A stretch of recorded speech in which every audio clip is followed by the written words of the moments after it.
Good morning बच्चों। आज जो हम पढ़ाने जा रहे हैं वो टॉपिक है आप लोग का मिनरल न्यूट्रिशन।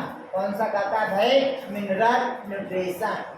मिनरल न्यूट्रिशन मतलब ये होता है पौधे में खनिज पोषक। मैं पहले बता दिया था कि पौधे के वृद्धि एवं विकास के लिए मिनरल न्यूट्रिशन का अत्यंत आवश्यक होती है।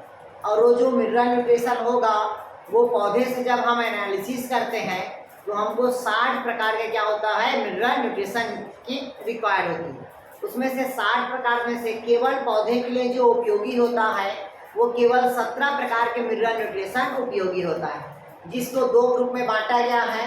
पहला बताया था आप लोग को मैक्रो एलिमेंट और दूसरा होता है आपका माइक्रो एलिमेंट। मतलब एक होता है आपका आवश्यक तत्व और दूसरा होता है अनावश्यक तत्व। उसी को कह देते हैं अपन दीर्घ तत्व बोलते हैं और दूसरा को बोलते हैं लघु मात्रा तत्व बोलते हैं। क्लियर है करके? फिर इसमें मैं बता दिया था आप लोग को, जिसमें कार्बन हाइड्रोजन ऑक्सीजन पढ़ा दिया था, नाइट्रोजन पढ़ा दिया हूँ, सल्फर पढ़ा दिया हूँ, फास्फोरस पढ़ा दिया हूँ। ठीक, आज जो पढ़ाने जा रहे हैं वो है आपका मैग्नीशियम। तो इसी टॉपिक से जो आगे बढ़ते हैं वो है आपका मिनरल न्यूट्रिशन में एमजी। एमजी मतलब क्या होता है भाई? आपका मैग्नीशियम। तो इसको समझिएगा कि क्या होता है, जो मैग्नीशियम होता है वो कहाँ रहता है? तो सॉइल पे रहता है और उसी सॉइल पे वाटर क्या होता है? सॉल्युबल कंडीशन पे होगा। और जब वाटर में सॉल्युबल कंडीशन होता है तो प्लांट बॉडी वाटर को क्या करेगा? एब्जॉर्ब करेगा और वहीं से मृदा से पौधे को क्या मिलेगा? आपका मैग्नीशियम की प्राप्ति होगी। क्लियर हुआ? आपको पता होना चाहिए जो मैग्नीशियम तत्व होता है इसी की उपस्थिति में पौधा प्रकाश संसर्ग क्रिया में क्या करता है? भाग लेता है। अगर मैग्नीशियम नहीं रहेगा तो पौधे में प्रकाश संसर्ग क्रिया नहीं होगी। क्लियर हुआ? फिर दूसरा कहता है इसी मैग्नीशियम की उपस्थिति के कारण ही राइबोसोम की सब यूनिट जुड़ता है और खुलता है। कहता है जब मैग्नीशियम का तत्व रहेगा, जब ज़्यादा रहेगा तो दो राइबोसोम के सब यूनिट आपस में क्या होगा? जुड़ेगा।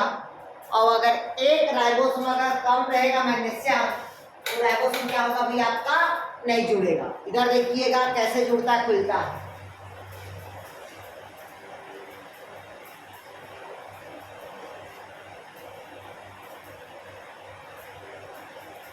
ये देखिएगा दो राइबोसोम के सब यूनिट हैं। 50S और कौन से कहता है? 30S। कहता है जब मैग्नीशियम की मात्रा क्या होगी? हाई होगी तो दोनों राइबोसोम के सब यूनिट आपस में क्या हो जाएगा? जुड़ जाएगा। 50S और 30S मिलके कितना एस बनाया? 70S राइबोसोम बनाया। ठीक, अब जब इसी में मैग्नीशियम की मात्रा क्या होगी? लो होगी तो दोनों आपस में क्या हो जाएगा? खुल जाएगा। जब दोनों आपस में जुड़ेगा तो प्रोटीन का क्या होगा? सिंथेसिस होगा। अगर नहीं जुड़ेगा तो प्रोटीन का संश्लेषण नहीं होगा। क्लियर है तक क्या? चलिए अगला देखिए भाई, हो गया? लिख लिया तक क्या? फिर कहता है इसी को देखिएगा, कहता है मृदा में क्या होगा? ये डोलोमाइट के रूप में होगा, मैग्नेसाइट के रूप में होता है। और ये किसका बताया मैं? क्लोरोफिल का मुख्य क्या है? संगठक है। ये क्लोरोफिल में क्या होता है? प्रेजेंट होता है। क्लोरोफिल मतलब समझ गए ना? क्लोरोफिल होता है तो जैसे carbon 55, hydrogen 72, oxygen 5, nitrogen 4, magnesium 1। तो Mg मतलब क्लोरोफिल का क्या होता है? ये मुख्य संगठक होता है। मुख्य क्या होता है? संगठक होता है। क्लियर है तक के? इसके अलावा लिखिएगा, लिखिएगा फास्फोरस उपापचय के लिए, लिखेंगे इसमें फास्फोरस उपापचय के लिए एक्टिवेटर का काम करता है। फास्फोरस उपापचय के लिए एंजाइम के रूप में प्रेरक का काम करता है। प्रेरक मतलब एक्टिवेटर का कार्य करता है।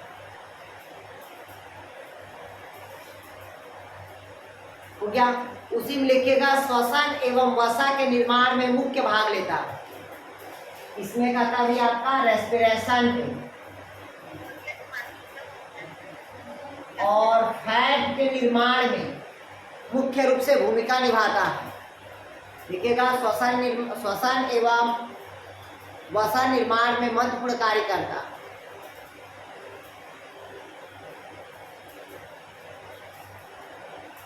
गया। इसकी कमी से लिखिएगा क्लोरोसिस होता है। क्लोरोसिस मतलब हरी महीनता। ये मैं पहले बता दिया हूँ, ये केवल ये टॉपिक क्या है, दिखाने वाला भाई, इसको समझाने वाला नहीं है ये। अब बीमारी होने वाली है, उसको क्या समझाएंगे। ठीक, कौन सा होगा भाई आपका, हरी महीनता, क्लोरोसिस होगा। इसी में लिखिएगा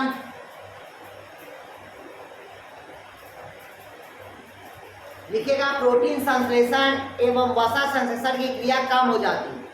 इसकी कमी से क्या होगा, प्रोटीन संश्लेषण की क्रिया और वसा संश्लेषण की क्रिया में कमी हो जाती है। प्रोटीन संश्लेषण और वसा संश्लेषण की क्रिया में कमी हो जाती है।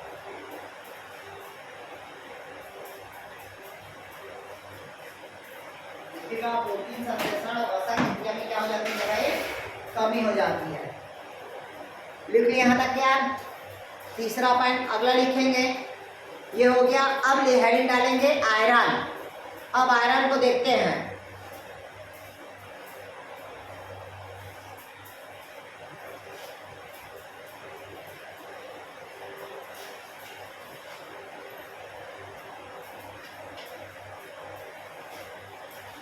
इधर देखिएगा, आयरन बोलते हैं। क्या बोलते हैं भाई, आयरन। इधर समझिएगा, ये जो पौधा होता है, क्या होता है भाई आपका, पौधा जो आयरन को सॉइल से मतलब वाटर के थ्रू फेरस के रूप में ग्रहण करता है। इस रूप में ग्रहण करेगा, इसको फेरस के रूप में ग्रहण करता है। अगर पूछा कि पौधा आयरन को किस रूप में ग्रहण करता है, तो फेरस आयन के रूप में क्या करता है, ग्रहण करता है। और यहाँ पास की जो मृदा होती है वो अम्लीय मृदा होती है, एसिडिक नेचर का सॉइल होगा। कैसा नेचर होता है भैया आपका, एसिडिक नेचर का होगा। जैसे आपको पता होना चाहिए, छत्तीसगढ़ में केवल 3 ही इलाका है जहाँ पास फेरस अधिक मात्रा में पाया जाता है, पता है ना। ये छत्तीसगढ़ का है, तो छत्तीसगढ़ का अगर हम नक्शा की बात करें तो 3 क्षेत्र में ज़्यादा देखने को मिलता है। एक ऊपर के क्षेत्र में मिलेगा, ठीक, ऊपर में ऐसे कोयला वाला क्षेत्र में जहाँ कवर्धा भी आएगा आपका, ठीक, इधर जसपुर तरफ भी आएगा, आयरन भी आएगा, कोरबा भी आएगा आपका। और नीचे एरिया पे 2 जगह में आयरन अधिक मात्रा में प्राप्त होता है, क्योंकि वहाँ की जो मृदा होती है वो काली मृदा होगी, और जहाँ काली मिट्टी होगी वहीं कोयला क्या होता है, अधिक उत्पादन होता है। क्लियर है क्या। तो बताया कि आयरन मतलब पौधा किस रूप में ग्रहण करता है, तो फेरस आयन के रूप में, और वहाँ पास की मृदा क्या रहेगा आपका, एसिडिक नेचर रहेगा, अम्लीय प्रवृत्ति का रहेगा। ठीक, एसिडिक नेचर मतलब पीएच क्या रहेगा आपका, 7 से कम रहेगा। ठीक, फिर कहता है यहाँ पास ये ज़्यादातर पौधे के वैक्यूल्स में संग्रहित होता है। लिखिएगा, ये ज़्यादा संग्रहण में वैक्यूल्स में पाई जाती है। पौधे के कहाँ पाई जाती हैं, तो भाई वैक्यूल्स में पाई जाती है। वैक्यूल्स मतलब रिक्तिका, और रिक्तिका में मैं आप लोग को बताया था कौन सा अम्ल पाया जाता है रिक्तिका पे, पौधे के वैक्यूल्स में कौन सा अम्ल पाया जाता है, पढ़ाया हूँ मैं आप लोग को C4 साइकिल पे। ठीक, या C4 नहीं, सॉरी, कैम साइकिल में पढ़ाया हूँ आप लोग को। अट्रे गधों लिख लो, मैलिक अम्ल संग्रहित होता है, बताया हूँ मैं आप लोग को। ठीक, पौधे के वैक्यूल्स में क्या होता है आपका, मैलिक अम्ल, क्योंकि फेरस भी क्या होता है, एसिडिक नेचर का होता है, इस कारण फेरस वैक्यूल्स में क्या रहता है भी आपका, संग्रहित होता है। और शरीर में कम सांद्रण में प्रोटोप्लाज्म में क्या होता है, ये उपस्थित होता है। लिखिएगा, प्लांट के प्रोटोप्लास्ट में कम मात्रा में उपस्थित होता है। लिखिएगा, पौधे के प्रोटोप्लाज्म में कम मात्रा में उपस्थित होता है।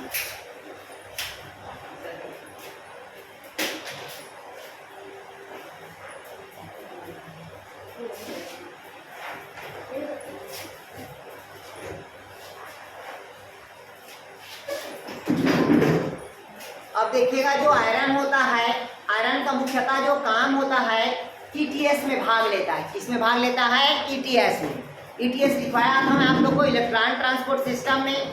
ठीक, उसके अलावा साइटोक्रोम में भाग लेता है। उसके अलावा किसमें भाग लेता है भाई आपका, साइटोक्रोम में भाग लेता है। इसके अलावा क्लोरोफिल निर्माण के लिए अति आवश्यक होता है। इसके निर्माण के लिए कहता है कि आपका क्लोरोफिल के निर्माण के लिए। इसके अलावा ये आयरन पोरफायरिन प्रोटीन होते हैं।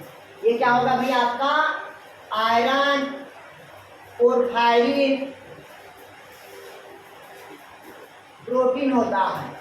लिखिएगा या आयरन पोरफायरिन का क्या होता है, प्रोटीन होता है। क्लियर हुआ भाई, क्या होगा भाई, आयरन पोरफायरिन का ये प्रोटीन होता है। कौन होगा तो आयरन।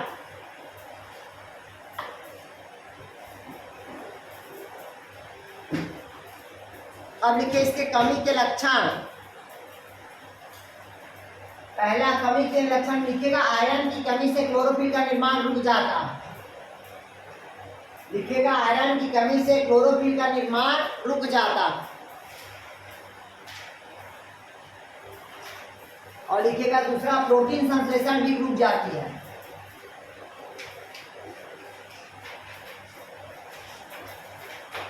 लिखिएगा प्रोटीन संश्लेषण की क्रिया रुक जाती है।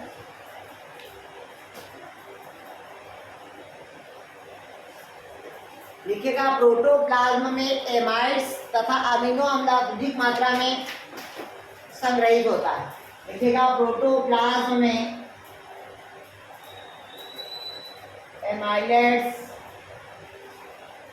क्या कहते हैं भाई, हाँ एमाइड्स, अमीनो अम्ल अधिक मात्रा में स्टोरेज होता है, हाई मात्रा में। अगर कमी होगा तो ठीक भाई, अगर प्लांट बॉडी में अगर इसकी कमी होगा आयरन की, तो जो उसके प्रोटोप्लाज्म में एमाइड्स और अमीनो अम्ल क्या हो जाएगा, अधिक मात्रा में हो जाएगा। ठीक,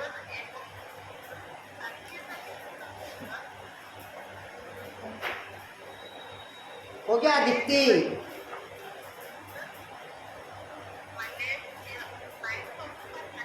बोले तो यार एमाइलेज, एमाइड सब क्या होता है भाई आपका, एमाइलेज अधिक मात्रा में क्या हो जाएगा, एमाइड्स और अमीनो अम्ल स्टोरेज हो जाएगा। ठीक, अगला लिखिएगा, अब देखते हैं मैग्नीज।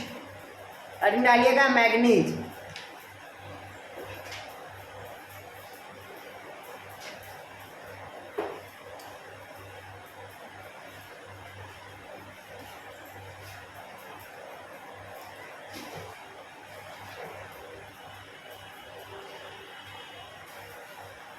क्या कहता है भैया अगला आपका, मैग्नीज, एमएन। एमएन मीन्स क्या होगा, मैग्नीज। अब मैं पहले बता दिया था, ये जो मैग्नीज होता है ये एटमॉस्फेयर में जल का एब्जॉर्प्शन के लिए क्या होता है, मुख्य भूमिका निभाता है। मतलब ये क्या काम करता है, वाटर एब्जॉर्प्शन का काम करता है। किसका एब्जॉर्प्शन का काम करेगा, वाटर एब्जॉर्प्शन। दूसरा, नाइट्रोजन के रिडक्शन के लिए जिम्मेदार होता है। नाइट्रोजन के रिडक्शन के लिए क्या होता है, जिम्मेदार होता है। जो एंजाइम को क्या करता है, एक्टिवेटर का काम करता है। एंजाइम को क्या करता है, ये एक्टिवेटर का काम करता है, मतलब सक्रिय करने का कार्य करता है। क्लियर है, कौन करता है तो आपका मैग्नीज। अगर पूछा नाइट्रोजन के उपापचय के लिए जिम्मेदार होता है, अपचय के लिए, प्लस एंजाइम को क्या करता है, एक्टिवेटर का कार्य करता है।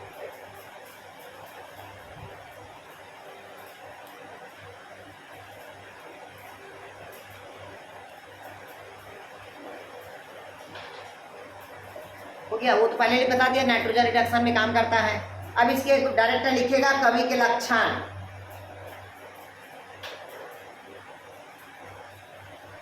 पहला लिखिएगा नेक्रोसिस होना, दूसरा इंटरवेनल एरिया होना,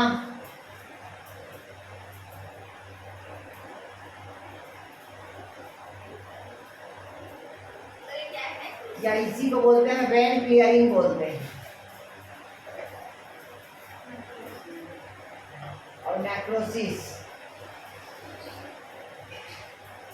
नेक्रोसिस मतलब होता है ऊतक क्षय।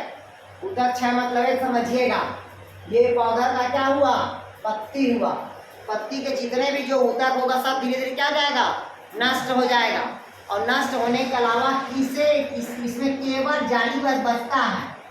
केवल क्या बचता है, जाली, वेन बस बचता है। किसी पौधे की पत्ती में देखे हो, केवल उसके जो रिप से बस बचता है, बाकी पूरा पत्ती क्या हो जाता है, नष्ट हो जाता है। हाँ, क्लियर हुआ है तक, क्या आया कुछ समझ। तो ये क्या कहलाएगा, वेन क्लियरिंग कहलाएगा और नेक्रोसिस कहलाएगा। वेन क्लियरिंग मतलब केवल वेन बस प्रेजेंट रहेगा, और नेक्रोसिस मतलब ऊतक क्या हो जाएगा, नष्ट हो जाएगा। इसी में और लिखिएगा इसकी कमी से लिखेगा श्वसन दर में कमी आ जाती है। कमी में लिखेगा श्वसन दर में कमी आ जाती है।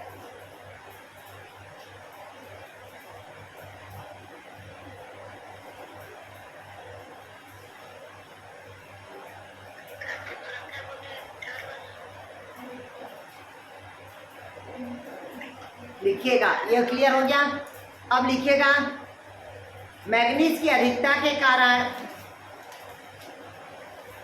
मैग्नीज की अधिकता के कारण गेहूं, जौ, टमाटर, लिखिए मैग्नीज की अधिकता के कारण गेहूं, जौ, टमाटर की जड़ें भूरापन हो जाता है। गेहूं, टमाटर, जौ की जड़ें भूरापन हो जाता।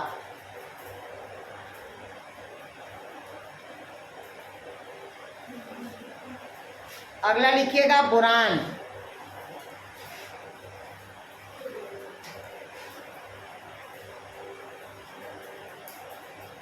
ये समझाने वाला नहीं है भाई, मैं पहले बता दिया, ये पूरा लिखने वाला है, इसको रटने वाला चीज है ये।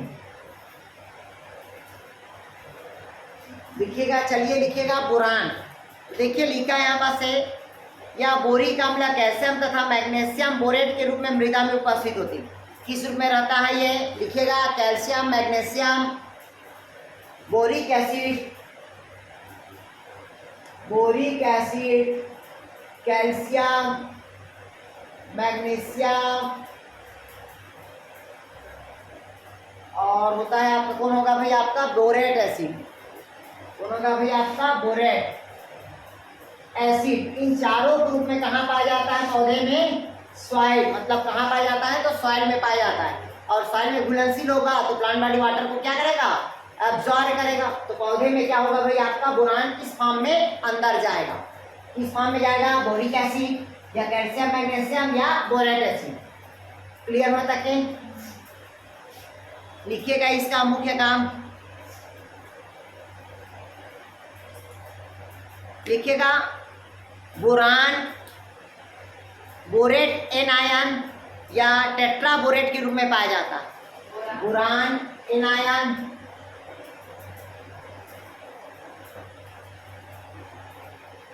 या टेट्रा बोरेट के रूप में पाया जाता है। टेट्रा बोरेट के रूप में जल में संग्रहित होता है। टेट्रा बोरेट के रूप में जल में संग्रहित होता है। और इसी को प्लांट बॉडी क्या करेगा? एब्जॉर्ब करेगा। अगर आपसे पूछा कि पौधा जल को, मतलब पौधा बोरान को किस रूप में ग्रहण कर रहा है, तो बोरानेज के रूप में। कौन सा होगा भाई आपका? बोरान, मतलब बोरान के रूप में, और दूसरा क्या होगा आपका? टेट्रा बोरेट के रूप में ग्रहण करेगा। मतलब ये क्या है? बोरान के नया है यार आपका, ऋण मतलब वाला है आपका, और कैसा है वो? टेट्रा बोरेट के रूप में क्या करेगा? पौधा आपका एब्जॉर्ब करेगा। इसकी कमी से लिखिएगा,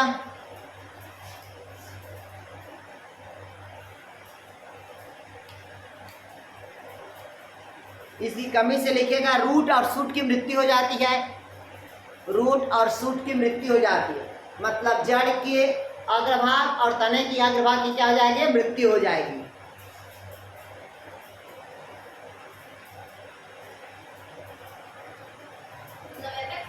हाँ, लिखिएगा इसकी कमी से ही पौधे की जड़ें में नोड्यूल का निर्माण होता। लिखिए इसकी कमी से ही पौधे की जड़ें में नोड्यूल का निर्माण होता।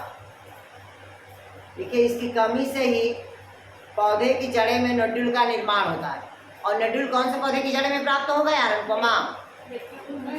केवल लेग्यूमिनेसी पौधे की जड़ें में होगा। ठीक,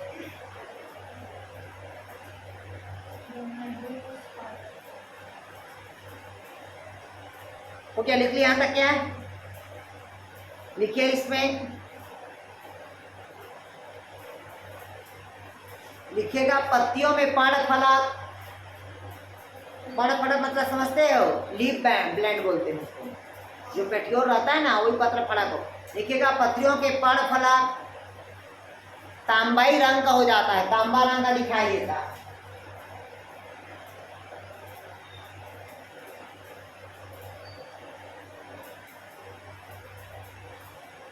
अब अगला लिखिएगा तांबा, मतलब कॉपर। लिखिएगा तांबा, या कॉपर, तांबा या क्या बोलते हैं, कॉपर। लिखिएगा या मृदा में, देखिए या मृदा में चाल्कोपाइराइट, चाल्कोपाइराइट या इसी को कहते हैं CuSO4 कॉपर सल्फेट, चाल्कोपाइराइट या कॉपर सल्फेट नहीं अलग होता है, चाल्कोपाइट अलग होता है, कॉपर सल्फेट अलग होता है। मतलब जो कॉपर होगा वो कॉपर सल्फेट एक साथ रहेगा, ठीक, और दूसरा हो क्या होगा, चाल्कोपाइराइट होगा। ये दोनों कहाँ रहेगा, तो सॉइल पे रहेगा, कहाँ रहेगा, सॉइल पे। मतलब पौधा कॉपर को सिंगल ग्रहण नहीं करता, वो सल्फेट के साथ ग्रहण करता है, इसका उसको क्या कहते हैं, कॉपर सल्फेट कहेंगे।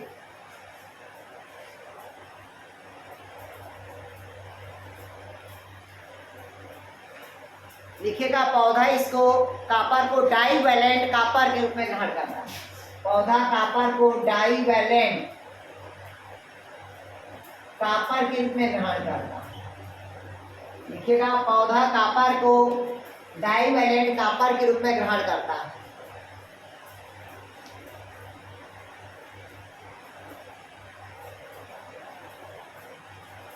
देखिए इसकी कमी से सिट्रस का डाईबैक रोग उत्पन्न होता है। लिखिएगा इसकी कमी से सिट्रस का डाईबैक रोग उत्पन्न होता है।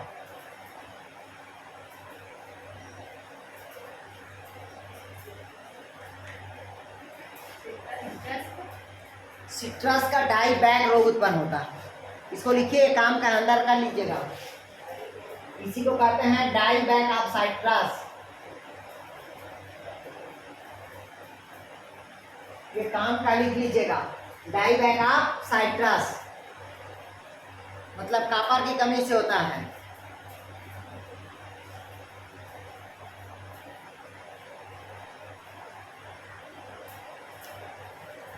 और लिखिएगा तने तथा शाखाओं पर छाले नुमा धब्बे दिखाई देता। लिखिएगा तने तथा शाखाओं पर धब्बे नुमा दिखाई देता।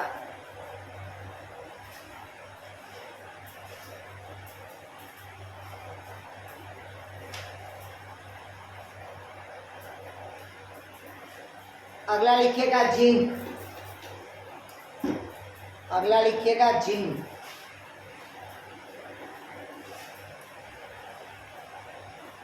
अगला क्या लिखेंगे भैया अपन, जिंक लिखेंगे। इधर देखिएगा, अब ये जो जिंक होगा ये पौधा क्या करता है, जल से इसको जिंक को जिंक के रूप में एब्जॉर्ब नहीं करता, इसको डाईवैलेंट के रूप में भी एब्जॉर्ब करता है। जैसे अभी कॉपर रूप किया ना डाईवैलेंट कॉपर के रूप में, उसी प्रकार से इसको क्या करता है, डाईवैलेंट के रूप में एब्जॉर्ब करेगा। लिखिएगा डाईवैलेंट के रूप में एब्जॉर्ब करता है, डाईवैलेंट आयन बोलते हैं इसको, डाईवैलेंट आयन के रूप में क्या करता है, इसको ग्रहण करता है।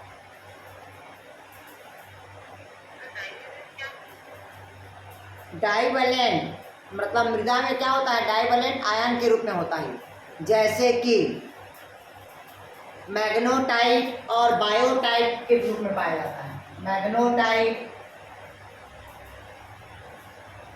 और बायोटाइट के रूप में पाया जाता है। देखिएगा यह मृदा में मैग्नेटाइट और बायोटाइट के रूप में क्या होता है, उपस्थित होता है, जिसको ये बायोवैलेंट के रूप में क्या करेगा, एब्जॉर्ब करता है।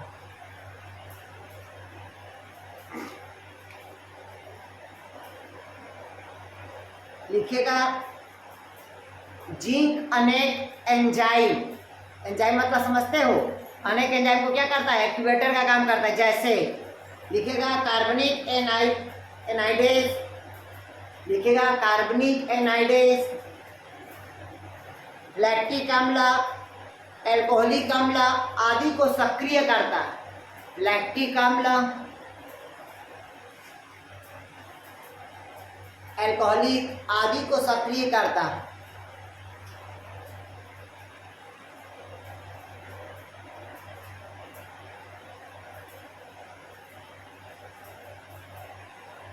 देखिए इसकी कमी से इंटरनोड की लंबाई कम हो जाती है।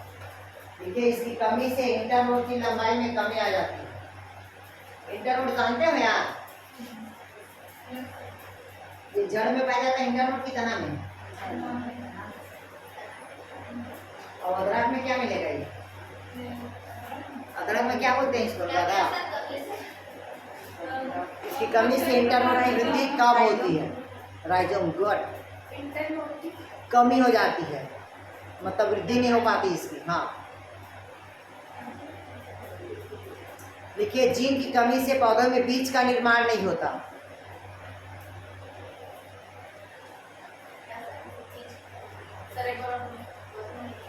बीज का निर्माण नहीं होता इसकी कमी से।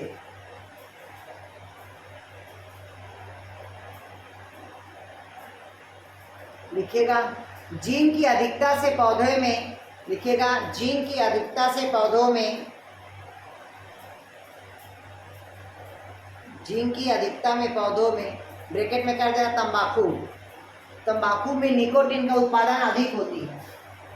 जीन की कमी से तंबाकू में निकोटीन का उत्पादन अधिक होती है।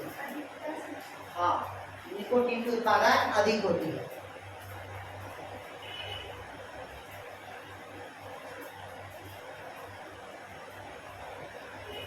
अब अगला हेडिंग डालिएगा मॉलिब्डेनम।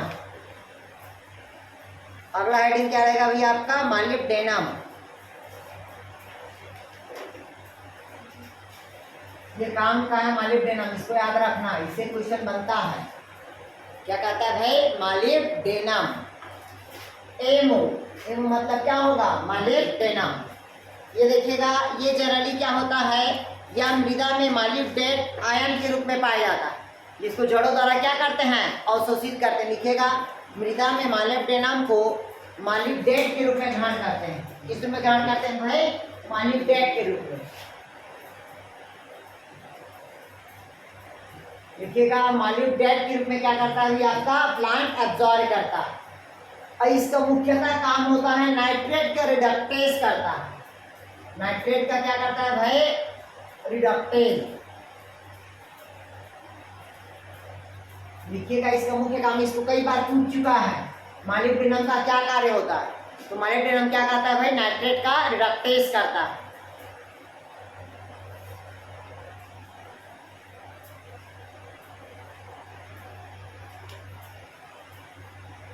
मतलब ये कार्बोहाइड्रेट की उपापचय की दर को क्या करता है? इंक्रीज करता है। लिखिएगा, कार्बोहाइड्रेट के उपापचय की दर को इंक्रीज करता है।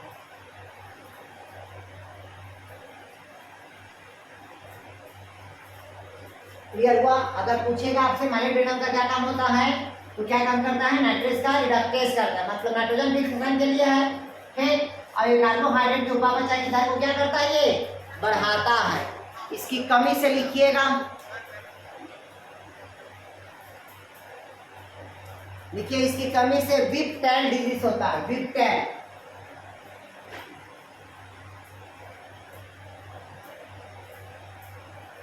देखिएगा इसकी कमी से विप टेल डिजीज होता है। किसमें होता है? तो पत्ता गोभी में, कैबेज में, कॉलीफ्लावर पे।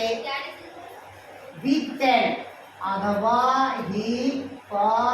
टेल बीमारी किसमें होता है? तो कॉलीफ्लावर पे। विप टेल मतलब उसका जो फ्लावर देखे हो ना, अजीब टाइप का खुंदरा खुंदरा निकलता है। गोभी देखे हो ना, तो गोभी का देखिएगा फ्लावर जो होता है एक संतरा रहता है, और ऐसे छुटकी छुटकी निकला रहता है, जो अजीब टाइप का दिखता है, जिसका टेस्ट नहीं आता है। अरे दोनों में होता है भाई, ठीक। तो वो कहलाता है विप टेल बीमारी कहलाता है, ठीक।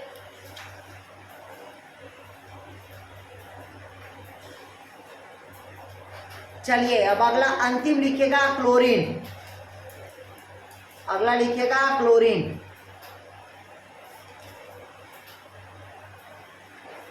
अगला लिखिएगा क्लोरीन। तो पौधा क्लोरीन को क्या करता है? क्लोराइड आयन के रूप में क्या करेगा? ग्रहण करेगा। पौधा को किसको कहता है भाई? क्लोरीन को किस रूप में ग्रहण करता है? तो क्लोराइड आयन के रूप में ग्रहण करेगा। किस रूप में ग्रहण करता है? तो क्लोराइड आयन के रूप में ग्रहण करेगा।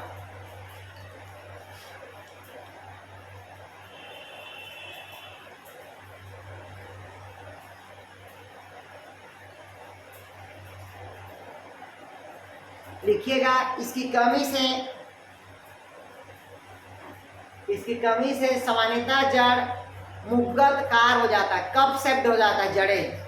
इसकी कमी से क्या होता है? क्लब सेप्ट हो जाता है, क्लब सेप्ट। क्या होता है? अरे ये देखो ना, इसका पौधे का जड़े देखे हो ऐसा दिखता है, कहीं तो पौधा देखे कि नहीं देखे हो? मुग्गत कार हो जाता है यार जड़े। यार पाम के प्लांट में अधिकतर देखने को मिला होगा आप लोग, या मोटा जड़े गोल दिखाता है, उसके बाद तना निकलता है, तो जड़े क्या जाता है? मुग्गत कार हो जाता है, क्लब सेप्ट हो जाता है।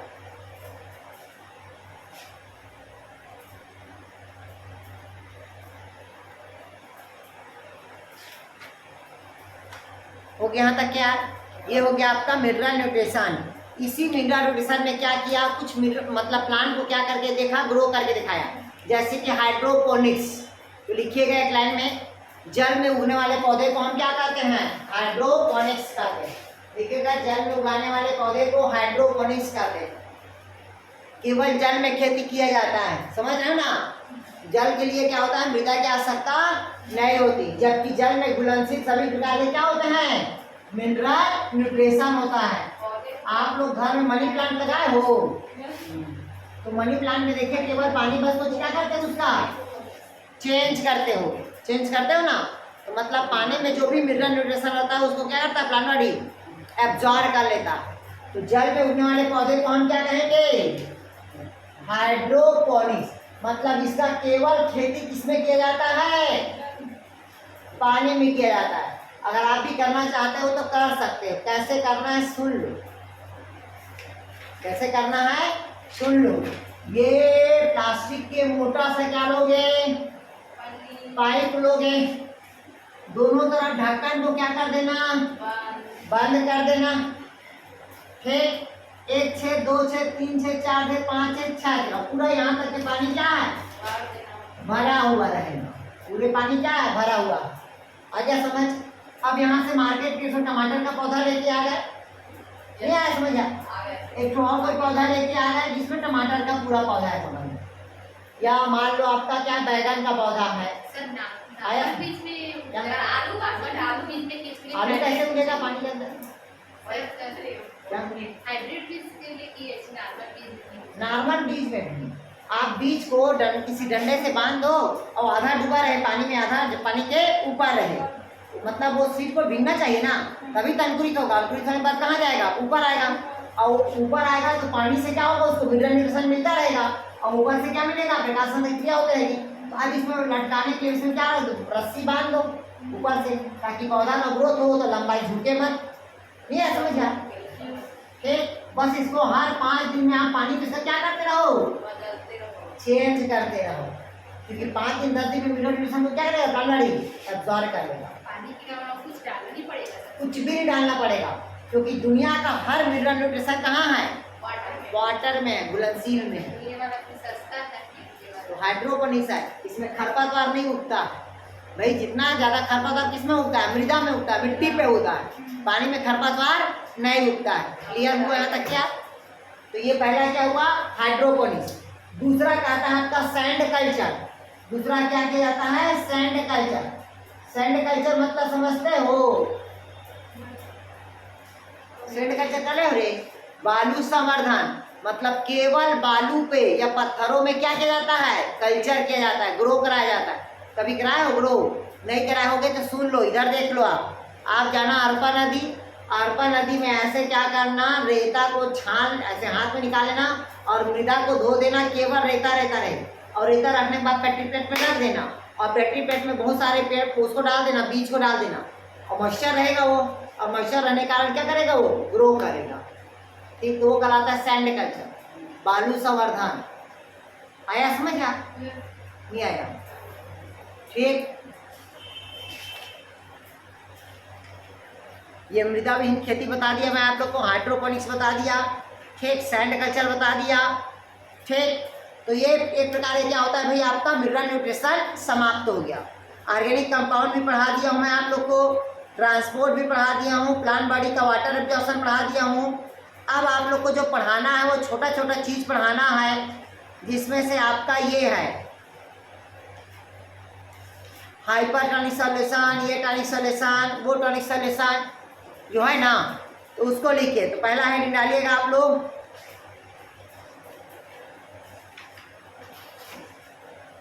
लिखिएगा plant water relationship and biophysical chemical phenomena, मतलब हेडिंग डालिएगा प्लांट वाटर रिलेशनशिप।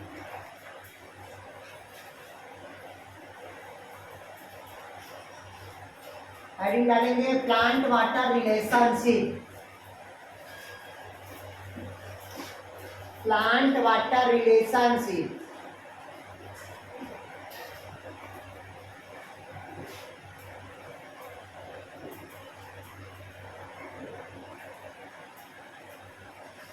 उसी को कहते हैं प्लांट वाटर रिलेशनशिप, पादप जल संबंध। ठीक, मतलब पादप और जल किस प्रकार से संबंध है। तो देखिएगा जो प्लांट बॉडी होता है वो बिना जल का सर्वाइव नहीं कर पाता। तो इसी में कुछ दिया है भौतिक रासायनिक प्रक्रिया, मतलब फिजिकल केमिकल क्या बताएं भाई, फिनोमिना, मतलब किस प्रकार से कार्य करता है। तो पहला इसमें आप लिखेंगे आप लोग डिफ्यूजन। डिफ्यूजन मतलब विसरण। ये छोटा छोटा शब्द है, इसको याद रखना पड़ेगा और जो केवल पॉइंट टू पॉइंट पढ़िएगा आप लोग।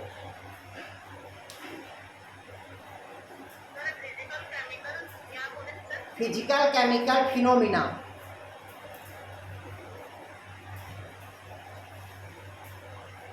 अब इधर ध्यान से समझिएगा विसरण क्या होता है।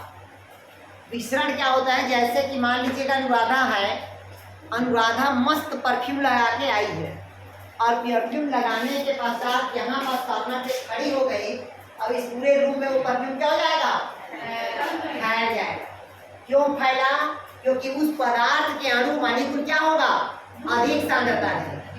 और एटमॉस्फेयर का या रूम का जो एटमॉस्फेयर की जो सांद्रता रहेगी क्या रहेगी, कम रहेगी। तो अधिक सांद्रता से कहा जाएगा कम सांद्रता की ओर गति करना, वो क्या कहलाएगा, विसरण कहलाएगा। इसमें किसी माध्यम की आवश्यकता नहीं। आया कुछ समझ आ? नहीं आया समझ यार? मतलब कहता है इस प्रकार के पदार्थ के अणु का अधिक सांद्रता से कम सांद्रता वाले भाग की ओर क्या करना, गति होना, ये क्या कहलाएगा, विसरण कहलाएगा। इसके लिए किसी माध्यम की आवश्यकता नहीं होती। क्लियर हुआ? एग्जाम्पल के लिए आप लोग को पता होना चाहिए, गुब्बारा में क्या कर दो, हवा भर दो और हवा भरने के बाद गुब्बारा का जगह छोड़ दो तो जगह दूसरी जगह में क्या करेगा, गति करेगा। या परफ्यूम को एक किनारे में छींच दो तो पूरे रूम में क्या हो जाएगा, गूंज जाएगा। ठीक, तो वो कौन सा हुआ, विसरण हुआ।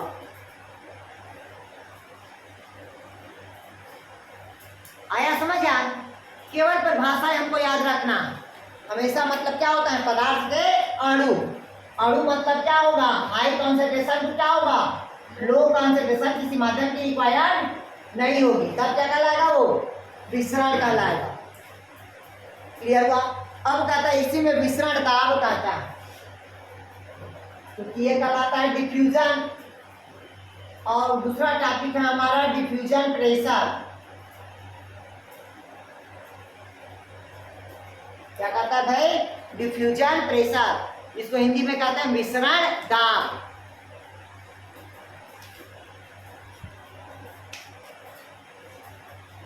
अब देखिए विसरण करने वाले जो अणु में दाब उत्पन्न होता है, अणुओं में क्या होगा, ये दाब उत्पन्न होगा और उसी दाब को हम क्या कहते हैं, डिफ्यूजन प्रेशर कहते हैं।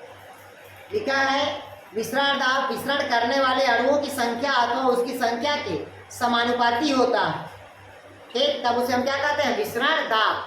मतलब विसरण करने वाले अणुओं में एक दाब उत्पन्न होता है जिसे हम क्या कहते हैं, विसरण दाब कहेंगे, डिफ्यूजन प्रेशर कहेंगे। ठीक, लिखिएगा इसमें थोड़ा सा काम लिखिए इसका महत्व लिखिए विसरण दाब का। पहला, प्रकाश संश्लेषण एवं शोषण के दौरान गैसों का एक्सचेंज होता है। विसरण के द्वारा क्या होता है, गैसों का एक्सचेंज होगा, exchange of gases, exchange of gases. ये देखिए ना रे, एक्सचेंज ऑफ गैसेस मतलब दो चीज में होता है। पहला कौन सी क्रिया में होगा, फोटोसिंथेसिस। फोटोसिंथ मतलब समझते हो कि पौधे में क्या होगा, ऑक्सीजन क्या निकलेगा, बाहर निकलेगा, कार्बन डाइऑक्साइड क्या होगा, अंदर आएगा। ठीक, ये कब हुआ? ये श्वसन क्रिया के दौरान हुआ। और फोटोसिंथेसिस के दौरान, फोटोसिंथेसिस के दौरान स्टोमेटा का खुलना और बंद होना, ये दोनों क्रिया कौन सा है आपका? डिफ्यूजन प्रेशर है। क्वेश्चन पूछता है स्टोमेटा का खुलना बंद होना विसरण है कि परासरण है? तो क्या है वो? क्या है? विसरण है। जहां मेम्ब्रेन की आवश्यकता नहीं होगी वहां क्या होगा? डिफ्यूजन होगा।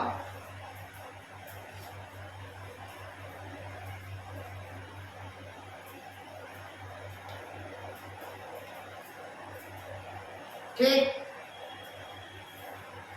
ध्यान समझिएगा। आपसे अगर क्वेश्चन पूछा फोटोसिंथेसिस और रेस्पिरेशन, ये दोनों क्या है? तो आपका डिफ्यूजन प्रेशर के कारण होता है।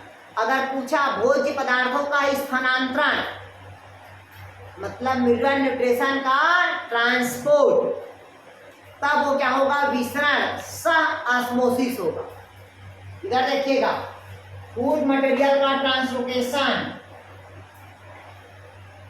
फूड मटेरियल का क्या होगा?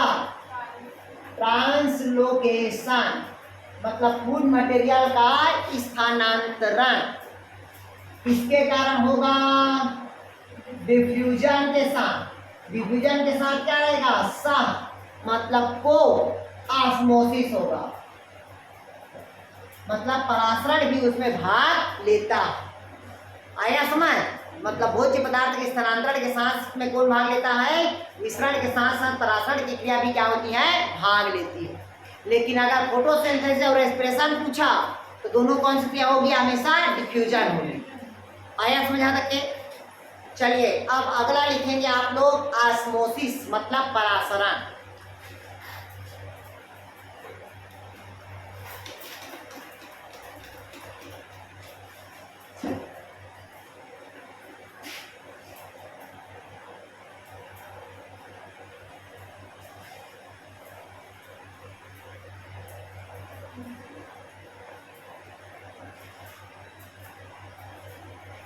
चलिए अगला क्या लिख रहे हैं भाई आप लोग? ऑस्मोसिस।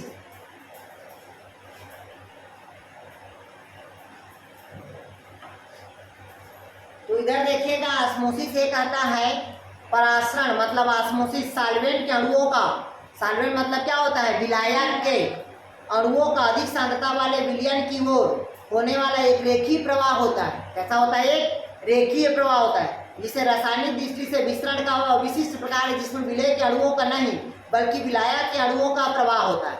समझ रहे हो? मतलब इसमें देखिएगा, पहला क्या कहता है? सॉल्वेंट। सॉल्वेंट मतलब क्या होता है?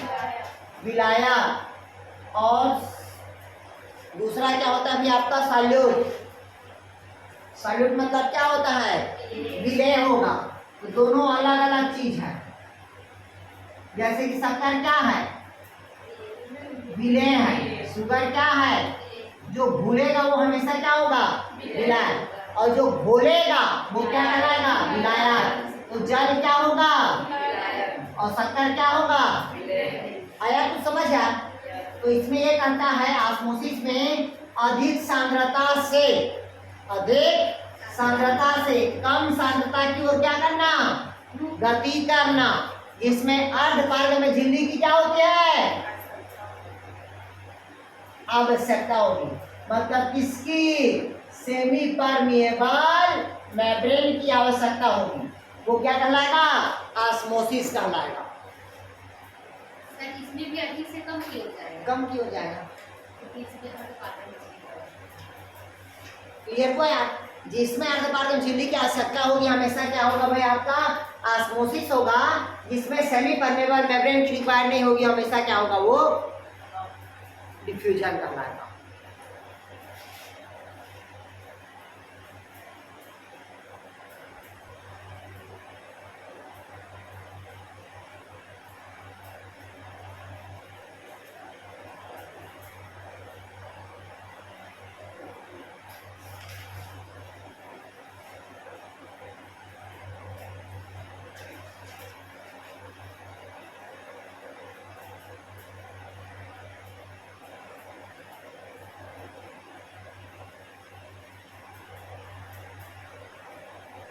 हो गया? क्लियर हुआ यार?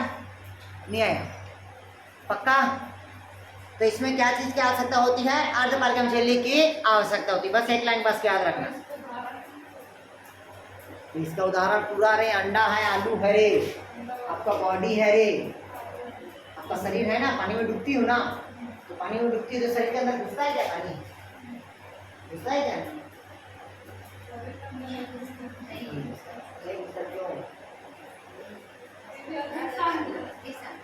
आया समझ? सेमी पर होते हैं, लेकिन पानी शरीर के अंदर से बाहर आ जाता है, लेकिन बाहर से अंदर क्यों? अर्धपारगम झिल्ली के साथ। आया समझ? पसीना बाहर निकलता है।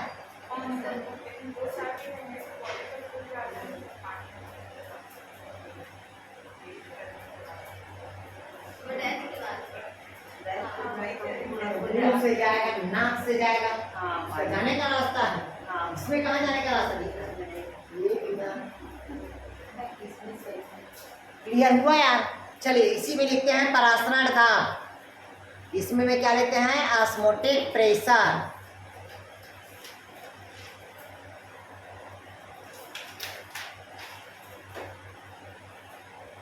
अब कहता है देखिएगा परासरण का क्या है, इसको लिखिएगा थोड़ा सा। अब लिखना क्या है इसको समझिएगा। कहता है जब दो विभिन्न सांद्रण वाले विलयनों को, जब दो विभिन्न सांद्रण वाले विलयनों को एक अर्धपारगम झिल्ली के द्वारा अलग किया जाता है, एक अर्धपारगम झिल्ली द्वारा क्या करते हैं? अलग किया जाता है, तब उस विलयन में घुलनशील विलेय पदार्थों की उपस्थिति के कारण एक दाब उत्पन्न होता है, जिसे हम क्या कहते हैं? परासरण दाब कहते हैं। क्लियर हुआ यार? अरे भैया ये सॉल्यूबल से भरा हुआ टंकी है, ठीक, ये भरा हुआ है ना यार, इसको अर्धपारगम झिल्ली द्वारा दो हिस्सा में कर देंगे। इन दोनों से क्या होगा? जो विलय होगा उसमें दाब उत्पन्न होगा।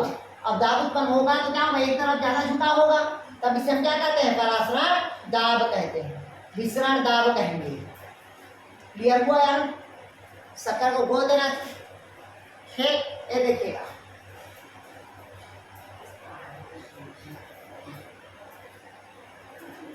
एक में शक्कर और पानी है, एक में केवल शक्कर है, तो क्या करेगा?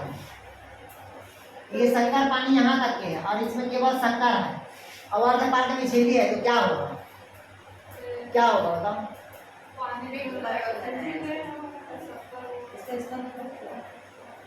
इसके स्तर में क्या हो जाएगी? क्योंकि जल को क्या करेगा ये? आया समझ में? नहीं आया? बोला है ना शब्द गया इसमें। विलायक क्या को अपने ओर विलय क्या करेगा? एब्जॉर्ब करेगा, मतलब शक्कर रहेगा वो पानी को क्या करेगा? खींच लेगा। बोलते हैं ना मीठा चींटी को बुलाती है, नहीं है? समझ आ? क्लियर हुआ यार? नहीं आया? अरे भैया पता है ये शुगर हमेशा क्या है? विलय हुआ। विलायक कौन होगा? सॉल्वेंट। तो विलायक क्या किसकी तरफ आता है? विलय की तरफ आएगा ना, तो जल शुगर की तरफ क्या होगा? आ जाएगा। तो पानी को अपने ओर क्या कर लिया? खींच लिया। इसका जो लेवल था, जो मिक्स था, वो क्या हो जाएगा? कम हो जाएगा। अरे यार रसगुल्ला खाते हो? रसगुल्ला खाते कि नहीं खाते हो? तो जब चाशनी बनाते हो तो चाशनी में रसगुल्ला कैसे डाल देते हो? तो रसगुल्ला क्या करता है? उसके पानी को फिर नहीं आया समझ? वो परासरण दाब है, प्रेशर, ऑस्मोटिक प्रेशर। अब उसको हाथ से नीचो देते हो, बाहर निकल जाता है, दाब लगा उसमें। तो जब दो सेल रहेगा तो आपस में क्या होगा? प्रेशर बनेगा, तो दोनों क्या होगा? फिर बाहर हो जाएगा। आया समझ? नहीं आया? चलिए अगला लिखिएगा आप लोग। इसमें कुछ नहीं है, एकदम पॉइंट टू पॉइंट है। अब देखिएगा जो परासरण होगा वो दो प्रकार का होगा। एक तो होता है एंडोऑस्मोसिस और दूसरा क्या होगा आपका? एक्सोऑस्मोसिस। तो ये आप लोग आलू का अवलोकन किए होंगे बचपन में, 11वीं 12वीं में आलू का अवलोकन किए थे? नहीं किए होंगे तो सुन लो, एंडोऑस्मोसिस और एक्सोऑस्मोसिस। इसमें केवल पॉइंट टू पॉइंट बस याद रखना है भाई। इधर देखिएगा एंडोऑस्मोसिस और एक्सोऑस्मोसिस।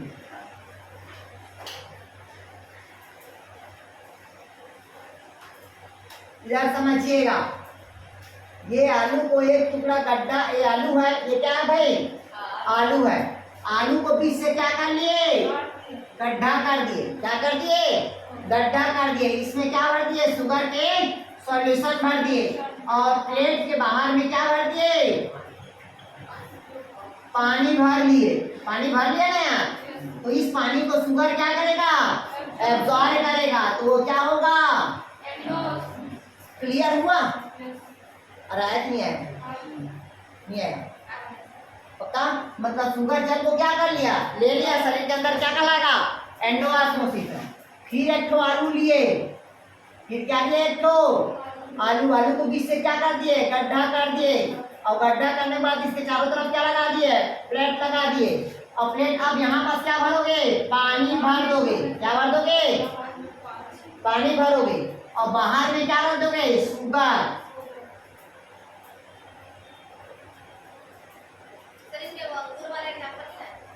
अभी बता रहे हैं यार, ठीक। तो ये पानी को क्या करेगा, ये शुगर एब्जॉर्ब करेगा। तो शुगर के अंदर है पानी, बाहर क्या होगा, ये एक्सोऑस्मोसिस हुआ। किशमिश जानते हो, किशमिश को शुगर में पानी में डुबा दो तो पानी को क्या करता है, वो एब्जॉर्ब करके फूल जाता है। धूप में रख दो, क्या कर दो, गर्मी के दिन और ठंडा के दिन में घर का दरवाजा, घर का दरवाजा, ठंडा के दिन में बरसात का दरवाजा, मतलब पानी गिरता है, या ठंड के दिन में लकड़ी दरवाजा लगता है क्या, नहीं लगता है, जाम हो जाता है। और गर्मी के दिन आता है, हेल हो जाता है। क्यों हंस रहे भाई, क्लियर हुआ यार, आया समझ, नहीं आया, क्लियर हुआ। गाँव में कई बोलते हैं हेल हो गए लिखा था, क्लियर हुआ था क्या। चलिए वही बोलते हैं जो अभी सुनेंगे। पहला होता है एंडोऑस्मोसिस, दूसरा क्या कहता है अभी आपका, एक्सोऑस्मोसिस। ये समझ नहीं आया, अब कुछ नहीं, देखिए एक्सोऑस्मोसिस मतलब आपके शरीर में उपस्थित जो क्या है, जल है, वो शरीर से कहाँ निकल रहा है, बाहर निकल रहा है। तो वो क्या होगा, एक्सॉस्ट। अब बाहर कब निकलेगा, जब बाहर में क्या रहेगा, शुगर रहेगा। और शरीर के अंदर क्या है, पानी है। तो पानी शुगर की तरफ जाएगा ना यहाँ, तो क्या हुआ, एक्सोऑस्मोसिस हुआ, नहीं आया। इसी कारण तो प्लाज्मोलाइसिस की क्रिया होती है। चलिए अब लिखिएगा डिफरेंट काइंड्स ऑफ सॉल्यूशन। अब विभिन्न प्रकार के विलयन देखते हैं। अब विभिन्न प्रकार के क्या देखते हैं, विलयन बोलते हैं ना, आइसोटॉनिक, हाइपरटॉनिक।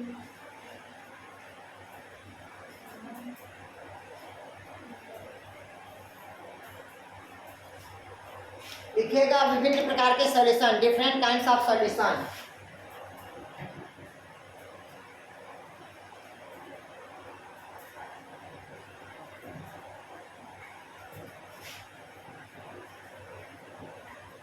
डिफरेंट काइंड आप क्या देखते हैं भाई, solution. Different kind of solution मतलब कहता है विभिन्न प्रकार के, क्या कहता है भी आपका, विलयन, विभिन्न प्रकार के विलयन। इसमें से पहला देखिएगा, कोई भी जीवित कोशिकाओं के चारों तरफ कुछ ना कुछ क्या होता है, मतलब हमेशा किसी न किसी प्रकार के माध्यम उपस्थित होता है। किसी भी प्रकार के माध्यम क्या होता है, उपस्थित होता है, जिसका सॉल्यूशन कितना होता है, 3 होगा। पहला लिखिएगा आइसोटॉनिक सॉल्यूशन।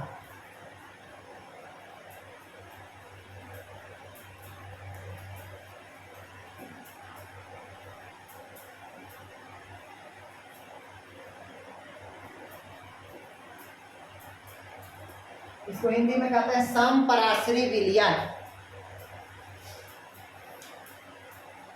देखिएगा समपराश्री विलयन कहता है जब किसी विलयन की सांद्रता, जब किसकी सांद्रता, विलयन की सांद्रता कोशिका द्रव्य की सांद्रता के क्या होगा, बराबर होगा। कोशिका द्रव्य के सांद्रता के क्या होगा, बराबर होगा, तब उसे हम क्या कहते हैं, आइसोटॉनिक सॉल्यूशन कहते हैं।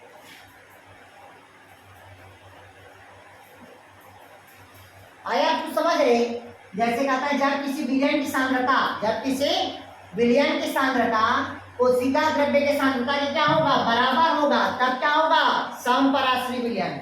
जैसे कि आपका बॉडी डिहाइड्रेशन नहीं होगा। कब नहीं होगा? जब आपके बॉडी के विलयन की सांद्रता मतलब जल या शरीर के तापमान वातावरण के तापमान के बराबर ना हो जाए। जब वातावरण के तापमान के बराबर और आपका शरीर के तापमान बराबर इक्वल होगा तब आपका शरीर क्या रहेगा? मतलब होमोस्टेटिस पढ़ते हैं उसी को आप लोग। अब अगर थोड़ा सा इधर उधर होगा क्या होगा? अनबैलेंस हुआ। तो उसी प्रकार से कहता है जब किसी विलयन की सांद्रता क्या होगा? उसका द्रव्य सांद्रता के बराबर ना हो तब तक वो क्या कहलाएगा? Isotonic solution. जैसे आपको पता होना चाहिए 0.9 सोडियम क्लोराइड NaCl वो RbCS का कोशिका द्रव्य के क्या होता है? समपराश्री होता है। RbCS के क्या होगा? समपराश्री। अगर नमक नहीं खाओगे तो आपका शरीर समपराश्री नहीं होगा। लिखा है ना यहाँ पर से 0.9% विलयन तथा RBC का कोशिका द्रव्य समपराश्री होते हैं। तो थायराइड को 0.9 अगर इससे कम ज्यादा होगा तो आपको थायराइड हो जाएगा। क्लियर हुआ है तक के? तो ये क्या होता है? समपराश्री सॉल्यूशन मतलब इक्वल होना चाहिए दोनों का। आया यार इधर अनुपमा, राधा, अनिका, अनुपमा। ठीक, पहला हो गया आइसोटोनिक सॉल्यूशन। दूसरा लिखिएगा हाइपरटोनिक सॉल्यूशन।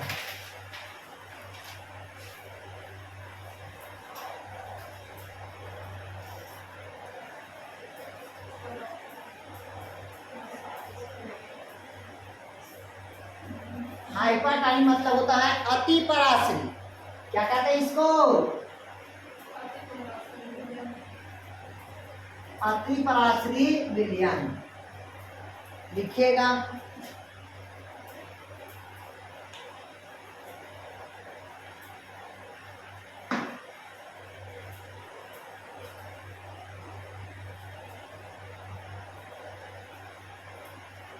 कुछ नहीं है। देखिए जब दो विलयन की सांद्रता लेते हैं, जब दो विलयन की क्या लेते हैं?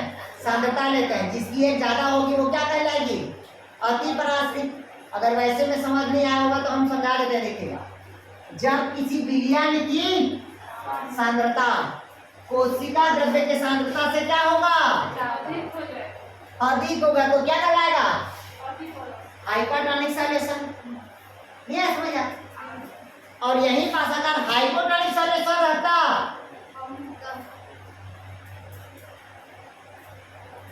तो कहता है जब किसी विलयन की सांद्रता कोशिका द्रव्य की सांद्रता से क्या होगा? कम होगा तब क्या कहलाएगा? वो हाइपोटोनिक सॉल्यूशन कहलाएगा। आया कुछ समझ आ?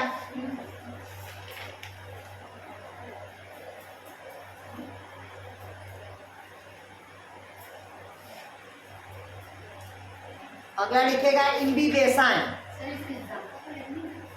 एग्जाम्पल नहीं दिया है। सेल और कोशिका दिया हुआ है जल वाला।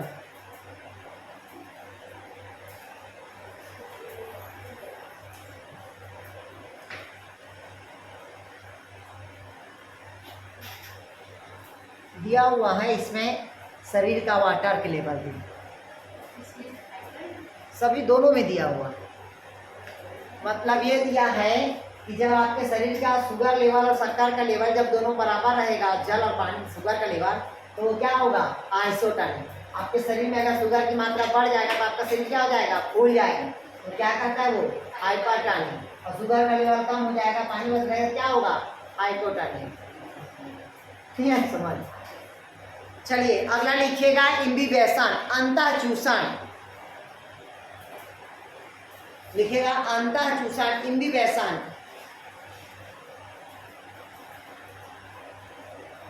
ये छोटा छोटा शब्द है, कभी कभी पूछता है लेकिन अभी तक के नहीं पूछा है इससे। एक इम्बिबेशन,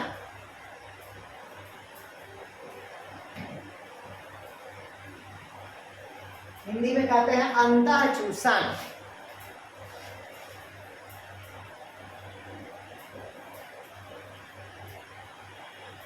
क्या कहता है भाई? अंतःचूषण। इसको मतलब समझते हो? समझिएगा अंतःचूषण क्या होता है। कहता है जब सूखा बीज, कौन सा बीज, बस एक शब्द याद रखना, इसमें क्या होना चाहिए, कोई भी चीज ड्राई होना चाहिए। जब सूखा बीज जल का अवशोषण करता है तब वो क्या कहलाएगा, इम्बिबेशन कहलाता है।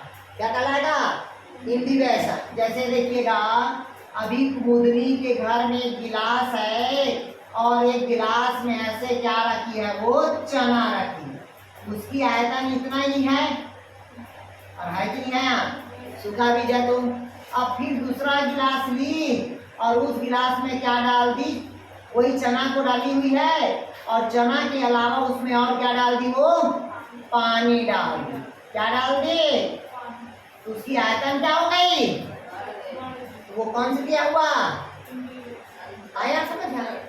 मतलब कोई भी सूखा बीज जल का क्या करेगा, अवशोषण करेगा, वो कहलाता है इम्बिबेशन कहलाएगा। आया समझ में, नहीं आया, आया नीतू।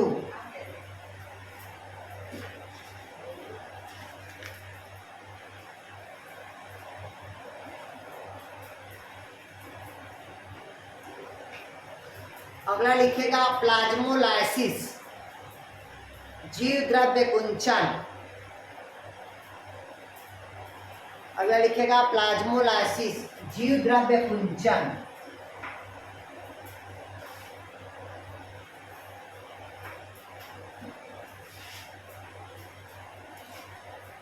जीव द्रव्य कुंचन मतलब क्या कहते हैं, प्लाज्मोलाइसिस।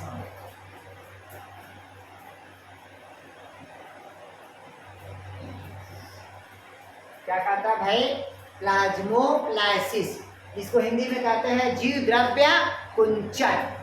इसको समझिएगा जीव द्रव्य कुंचन को यार। ठीक, इधर कहता है प्लाज्मोलाइसिस, जैसे कि कोई भी प्लांट का ये क्या है, सेल है, इसको समझ लीजिएगा कि कोई भी पौधा का क्या है, सेल है। तो प्लांट का सेल है तो बाहर में क्या रहेगा, गुड, फिर अंदर में क्या रहेगा इसका, गुड, क्या रहेगा आपका, सेल मेम्ब्रेन रहेगा। इसके अंदर में क्या रहेगा, गुड, क्या रहेगा, और पौधे का सबसे बड़ा भाग क्या रहता है, गुड, क्या रहेगा ये, वैक्यूल्स, क्या रहेगा, वैक्यूल। अब इस पौधे को हम तोड़ लिए, तोड़ने के पश्चात एक पेट्री प्लेट में रख दिए, एक पेट्री प्लेट में क्या कर दिए, रख दिए। कहाँ रखे, तो धूप में। तो इसका क्या होगा, सेल वाल में कमी होगी, सेल वाल में कमी होगी,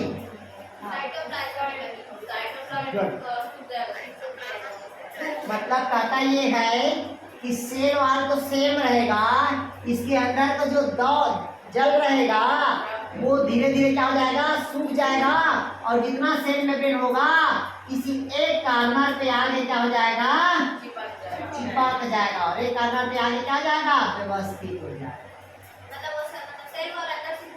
सेल वाल सेम रहेगा, सेल मेम्ब्रेन से जो जल होगा वो धीरे धीरे बाहर निकल गया है और सभी सेल आगे एक जगह आगे एकत्रित हो जाएगा।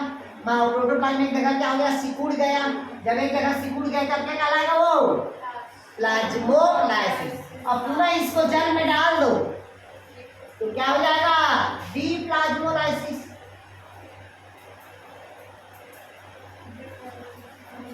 ये समझ आया, फिर से सामान्य अवस्था में आ जाएगा।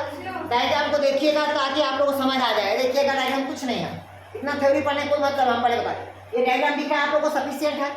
धीरे धीरे इसमें क्या होने लाइसिस होने लगा, इसे देखिए अवन में कार्बन पे क्या हो गया, व्यवस्थित हो गया, तो क्या कहलाएगा, प्लाज्मोलाइसिस।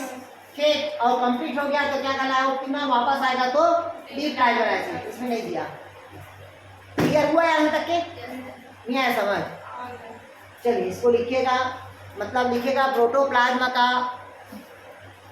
सिकुड़ जाना या सेल का अंदर हो जाना, वो क्या कहलाएगा, प्लाज्मोलाइसिस कहलाता है।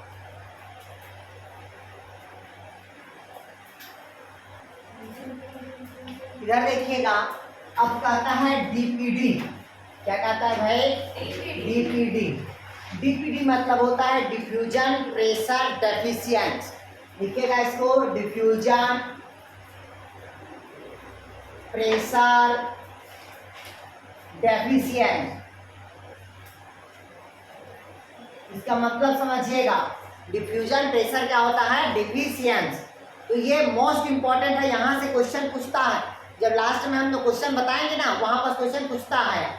ठीक, तो यहाँ देखिएगा डीपीजी मतलब जब किसी विलयन और उसके शुद्ध विलायक के मिश्रण दाब की मात्राओं का अंतर होता है, इस समय दोनों सम वायुमंडलीय दाब और तापमान पर होता है, तब इसे हम क्या कहते हैं भाई, डीपीडी कहते हैं। ठीक, मतलब कहता है, लिखिएगा इसको, डीपीडी को लिखिए, हिंदी परिभाषा लिखिए इसको आप। एक निश्चित ताप एवं दाब पर, एक निश्चित ताप एवं दाब पर किसी विलयन, एक निश्चित ताप एवं दाब पर किसी विलयन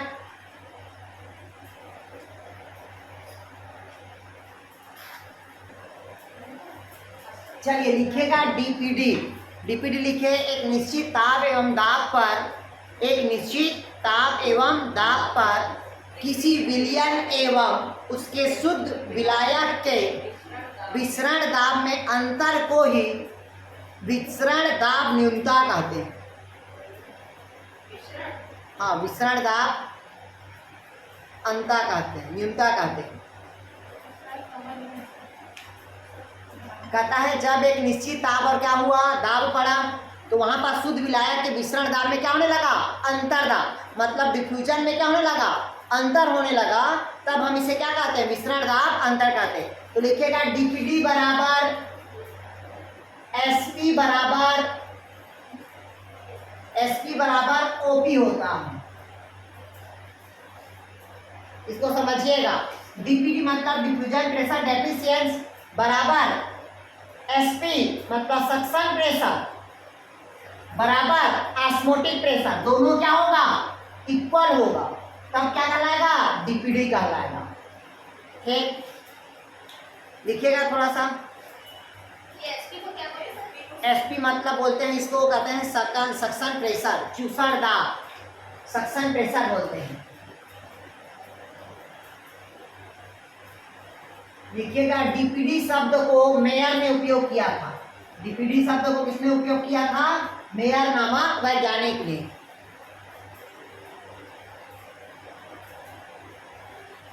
और मेयर ने ही क्या किया था, डीपीडी शब्द को एसपी कहा था। डीपीडी शब्द को क्या कह दिया था उन्होंने, एसपी कहा था।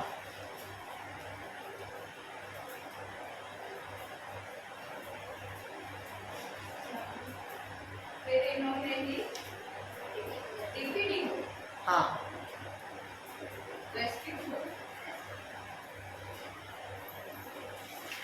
दोनों सेम है क्या सर, एसपी और डीपीडी? हाँ,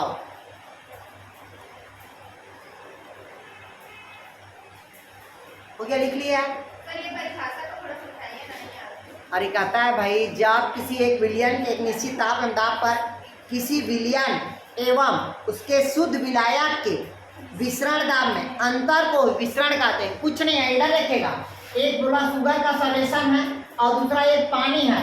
ठीक, दोनों में क्या है, अंतर है। ठीक है, तब उसे क्या कहते हैं, डीपीडी कहते हैं। एक नंबर करेक्ट सकता क्लियर है, नहीं है समझ, दोनों में अंतर है ना यार। ठीक, तब उसे क्या कहते हैं, डीपीडी कहेंगे। इससे जो क्वेश्चन आता है और जो मैं पॉइंट लिखवा रहा हूँ, उस पॉइंट को लिखिएगा। चलिए पहला पॉइंट लिखिएगा आप लोग,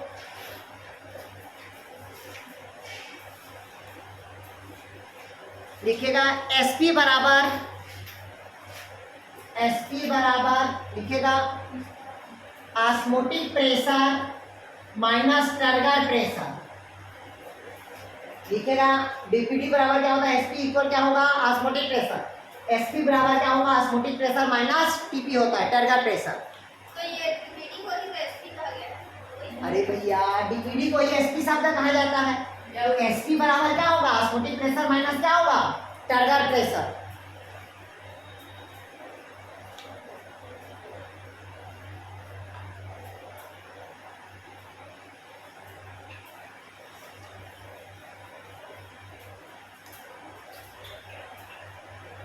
क्लियर हुआ यहाँ तक क्या? अब मान लो एक मैं आप लोग को क्वेश्चन बता रहा हूँ, ये क्या बता रहा हूँ, क्वेश्चन। इसको अच्छे से समझेंगे भाई। ठीक, अगर इसको समझ जाएंगे तो इससे क्वेश्चन पूछ देगा, बहाव पूछता है, बहाव मतलब ए से बी की बहाव कैसा होगा। तो देखिएगा मैं पॉइंट टू पॉइंट लिख रहा हूँ, ये देखिएगा कहता है यहाँ पास हमारा टॉपिक है भौतिक स्थितियों में जल विभव का मान, मतलब फिजिकल बेस में क्या कहता है भाई, वाटर पोटेंशियल का मान देखता है। किसका मान देखता है? वाटर पोटेंशियल का मान। मान लो दिया हुआ है, पहला दिया है पूर्ण स्थिति कोशिका जल विभव, पूर्ण स्थिति मतलब कंप्लीट टर्गिटी अवस्था पे है, कंप्लीट टर्गिटी अवस्था में स्थिति दाब अवस्था पे है, तब उसकी पोटेंशियल वैल्यू कितना होगा। तो यहाँ पर दिया रहेगा, देखिएगा साइन एस, क्या कहता है भाई, साइन एस का मतलब होता है एक पूर्ण स्थिति कोशिका का परासरण विभव, ये साइन एस। दूसरा कहता है साइन पी, मतलब क्या है आपका, मतलब इसको कहते हैं दाब विभव, मतलब साइन पोटेंशियल बोलते हैं। क्या बोलते हैं इसको? Psi potential. दाब विभव बराबर मतलब इसका मान और इसका मान दोनों का मान क्या रहेगा? बराबर रहेगा। तो वैल्यू क्या होगा, सॉरी मतलब दोनों का लिखा है ना, दोनों का मान क्या है, बराबर युक्त होगा, परंतु चिन्ह क्या होगा, युक्त होगा, परंतु विपरीत चिन्ह युक्त होगा। जैसे कि 10 इसका मान है, 10 इसका मान है, दोनों के बीच में क्या हो जाएगा, माइनस होगा। जब दोनों बराबर वैल्यू है तब, नहीं आया समझ। और अगर दोनों का वैल्यू अलग अलग है तो प्लस होगा,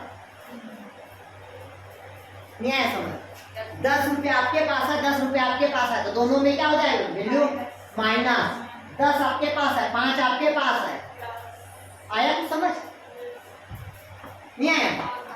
ध्यान से समझिएगा, हम चीजों का पहले बता दिए थे। एक संपूर्ण स्थिति कोशिका का परासरण विभव साइन पी दाब विभव बराबर परंतु विपरीत चिन्ह युक्त होंगे। फिर कहता है उस कंडीशन में इसका जल विभव का मान क्या हो जाएगा, शून्य होगा।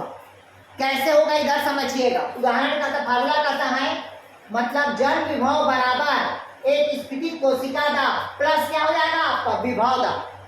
तो यहाँ पर देखिएगा इसका मान दिया रहेगा किसका, साइन एस का, मतलब स्थिति कोशिका द्रव्य का मान कितना दिया है, -10, ठीक। और यहाँ पर जल विभव का मान कितना दिया है आपका, 10 दिया है। क्या दिया है, 10 दिया है, लेकिन दोनों का मान क्या है, अलग अलग है गधो, एक माइनस में है और एक प्लस में है। तब वहां पास क्या होगा, प्लस रेशियो होगा। नहीं आया समझ, समझ रहे हैं सर, मतलब जैसे नंबर क्या समझ। जब दोनों का रेशियो बराबर रहेगा तो प्लस क्या होगा, माइनस होगा। आया समझ। दोनों का रेशियो बराबर होगा क्या होगा, माइनस, और दोनों का रेशियो अलग अलग रहे क्या होगा, प्लस। ये क्लियर हुआ तक की। तो यहाँ पास -10 है, तो -10 लिख दिया मैं।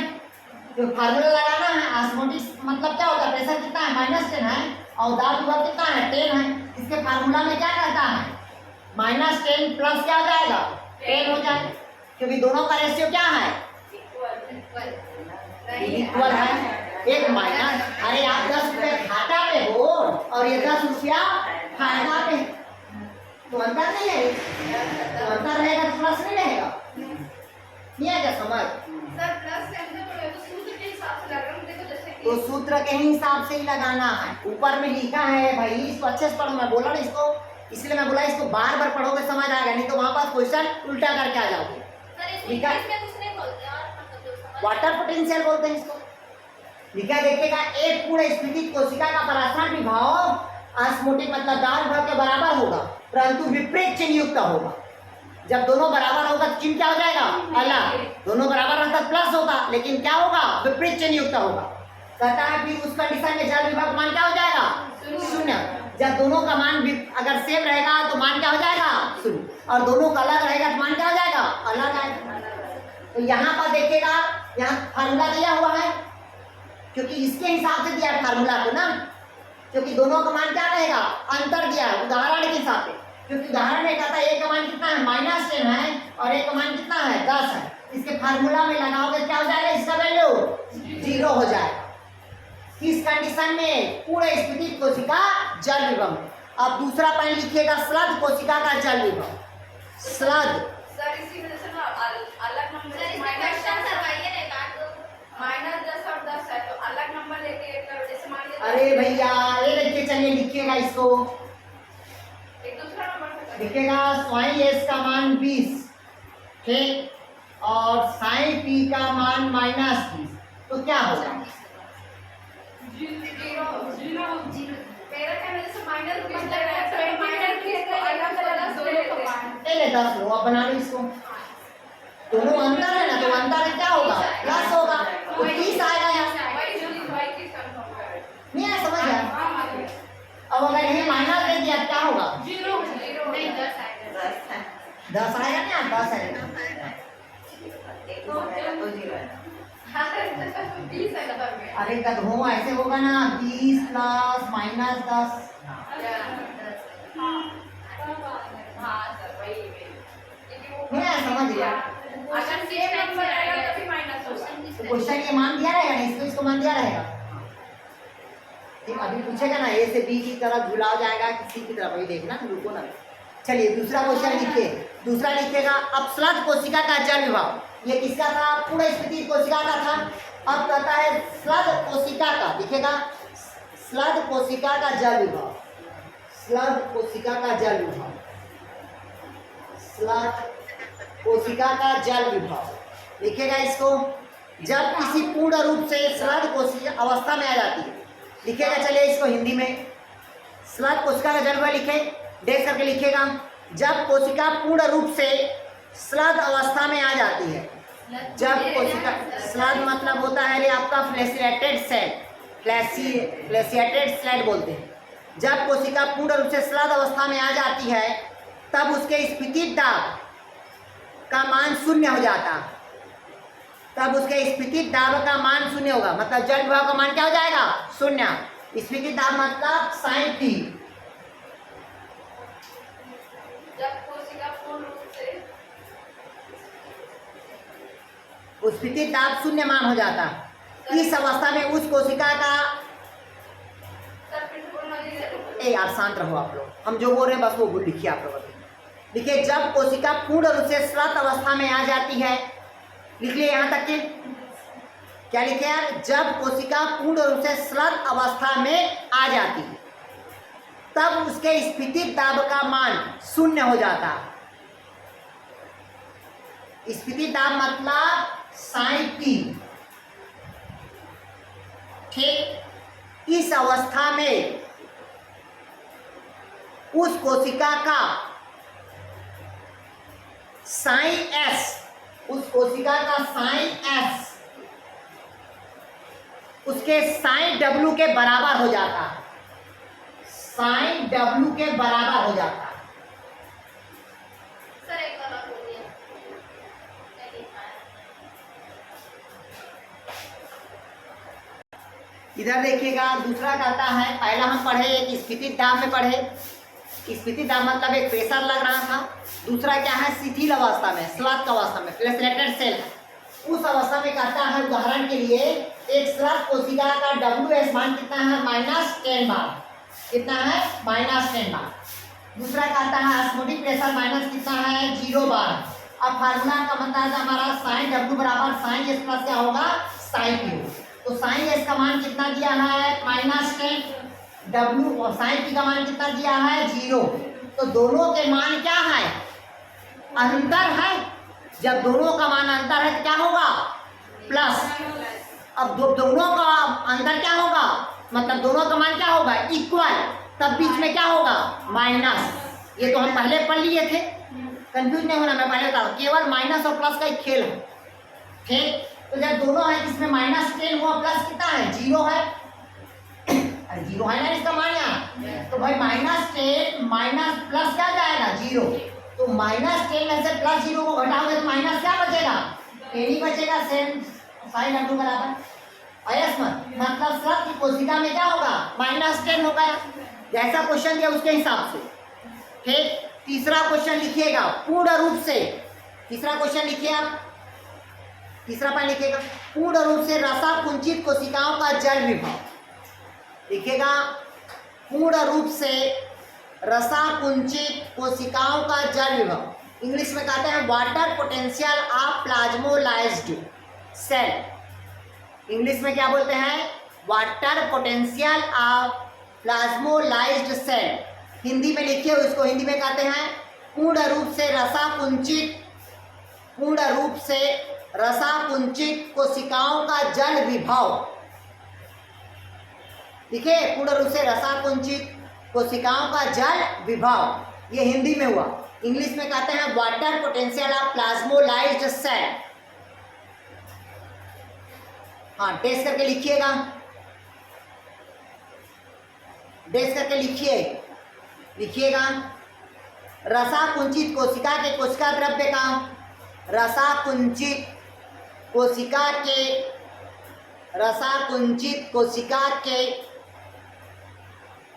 कोशिका द्रव्य का संपूर्ण जल बाहर निकल जाता है। कोशिका द्रव्य का संपूर्ण जल बाहर निकल जाता है। रसाकुंचित कोशिका में कोशिका द्रव्य का संपूर्ण जल कहाँ निकल जाता है? बाहर निकल जाता है। अतः इनके दाब विभव मतलब साइन पी करिएगा ब्रैकेट में, साइन पी या परासरण विभव का मान ऋणात्मक होता है।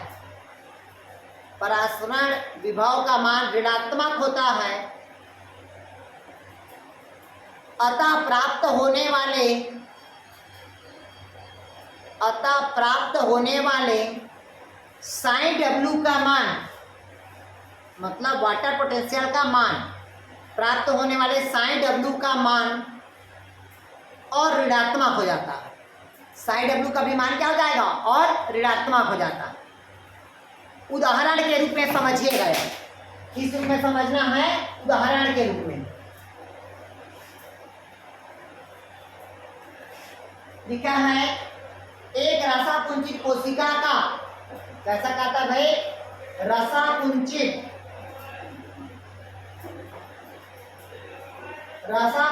कोशिका का साइन एस बराबर -10 बार, साइन पी बराबर -2 बार, तब इसका साइन डब्ल्यू -12 बार होगा। ये देखिएगा क्यों ऐसा होगा, इधर समझ लो। क्योंकि यहाँ पर साइन एस का मान कितना दिएगा आपको? -10 बार, और साइन पी का मान कितना देगा? -2 बार। अब वाटर पोटेंशियल बराबर क्या करता है?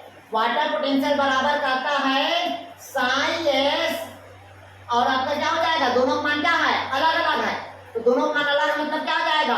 प्लस होगा। तो प्लस हो जाएगा, क्या हो जाएगा? प्लस के बाद क्या हो जाएगा? -5 प्लस हो गए यहाँ पास, और प्लस होने के बाद साइन पी कहाँ? हाँ, साइन पी हो जाएगा। अब इसमें फार्मूला लगा दो यार, तो साइन डब्ल्यू बराबर क्या हो जाएगा?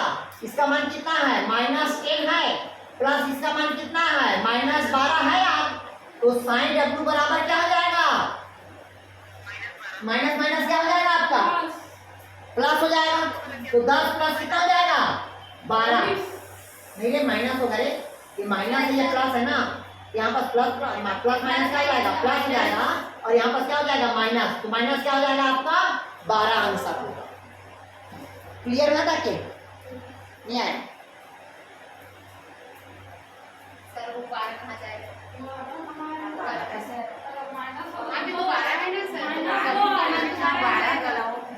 अच्छा 12 नहीं, -2 लिया यार, 12 नहीं लिया, -2 लिया।